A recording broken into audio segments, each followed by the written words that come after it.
మిత్రులారా, మన దేశంలో మన ముస్లింలకు ఎలాంటి ప్రాధాన్యత లేకుండా చేయాలనే ఉద్దేశంతో ఈ దేశంలో వీళ్ళకి ఎటువంటి ప్రాధాన్యత లేదు అని చెప్పడం కోసం ఒక పథకం ప్రకారం మన దేశంలో మన గురించి ఎలాంటి మోసం జరుగుతుందో మన కేంద్ర ఆర్థిక శాఖ మంత్రి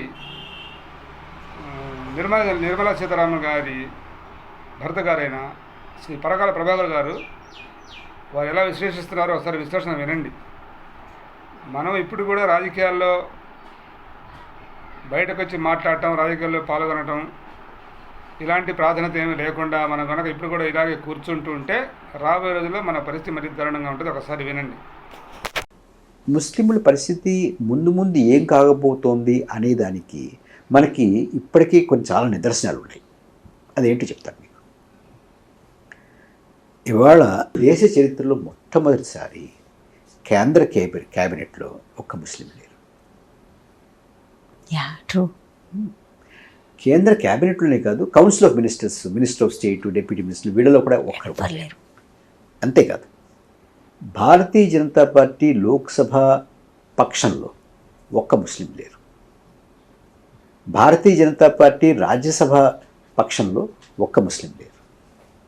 భారతీయ జనతా పార్టీ తరపున యూపీ లాంటి ఒక పెద్ద రాష్ట్రంలో, ఆ రాష్ట్రంలో చాలా ఎక్కువ శాతం ముస్లింలు, మైనారిటీలు ఉన్నా కూడా ఒక్క ఎమ్మెల్యే ఒక్క ఎమ్మెల్యే భారతీయ జనతా పార్టీ తరపున ఇవాళ ముస్లిం లేరు.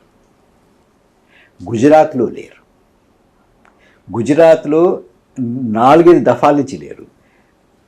యూపీలో 2 దఫాల నుంచి వస్తున్నారు వీళ్ళు. మూడో దఫా కూడా లేరు. నిన్న కాక మొన్న కర్ణాటకలో ఓడిపోయారు, అప్పుడు కూడా లేరు భారతీయ జనతా పార్టీ నుంచి. అంతేకాదు వనజ, మీరు టిక్కెట్లు ఇచ్చి ఓడిపోయి లేరు అనుకోకండి.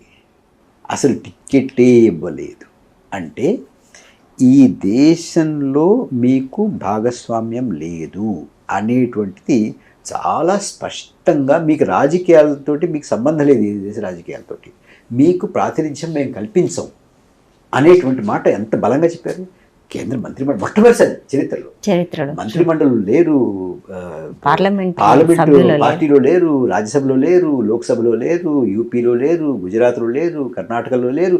మొత్తం దేశంలో కూడా ఎక్కడా లేకుండా చేయడానికి ఇవి సంకేతాలు కాదా?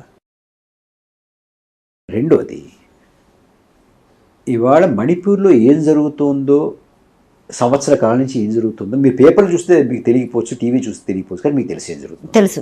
అది మొత్తం దాన్ని పక్కన పెట్టేసి మూసేశారు. దాన్ని మూసినా కూడా దేశం అక్కడ అంటుకుపోతుంది. వీళ్ళ విధానాలు ఎలా ఉన్నాయంటే, ఇదే పరిపాలన కనుక కొనసాగి ఎన్నికల తర్వాత మళ్ళీ ఎన్నిక వెనక్కి వస్తే కనుక ఆ పరిస్థితి ఈ దేశంలో ఉన్నటువంటి ప్రతి రాష్ట్రంలోనూ నెలకొనేటటువంటి ప్రమాదం ఉంది అనేటువంటిది నేను ఫీల్ అవుతున్నటువంటి